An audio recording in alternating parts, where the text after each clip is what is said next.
Hey gang, TigerBill here, and welcome back to another Tension-Free Tuesday. This time, we're going to talk a little bit about Joe Morello, specifically his off-the-record book of drum transcriptions. Now, if you notice, this is my original book. I used to write a number on books every time I got a new drum book, and I had hundreds of drum books. This one happens to be number 47.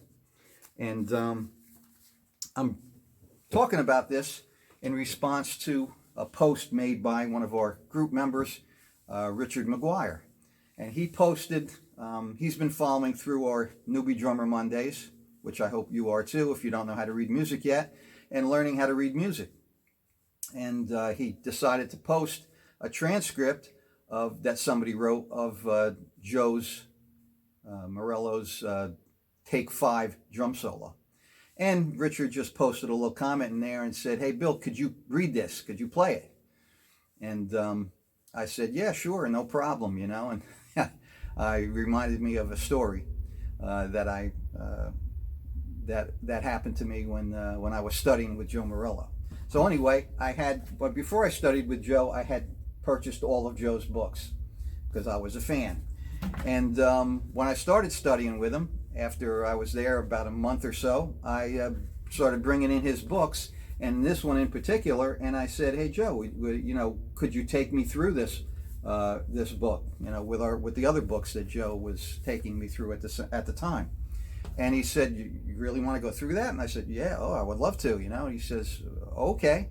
So he was a little hesitant, but he did it, and you can see where Joe marked it here. This was the way he used to mark it, those black lines, when he gave me another page to do in the book.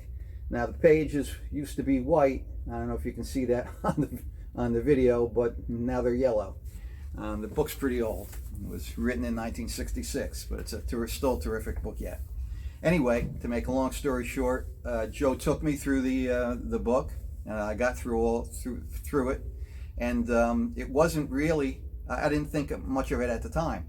But then years later, Danny Gottlieb, who was also studying with Joe at that time, and who I met, and we stayed great friends over the years, had mentioned to me that, you know, he said, and this was toward the end, around 2011 when Joe had passed away, I was speaking to Danny, and he said, Joe never stopped talking about the fact that you got through his entire off-the-record book.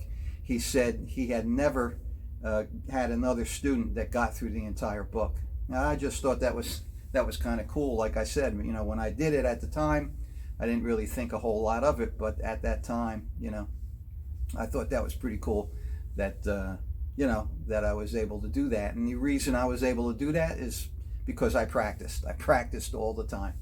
And if you're interested in learning how to read, check out our Newbie Drummer Monday.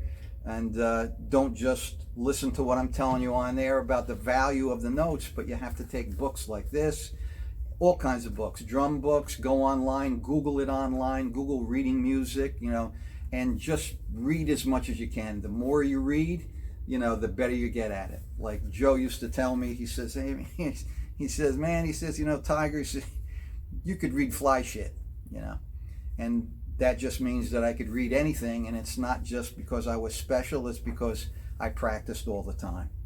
You can do the same thing. Okay, so anyway, thanks Richard for posting that solo, and until next time, have fun and always keep it loose.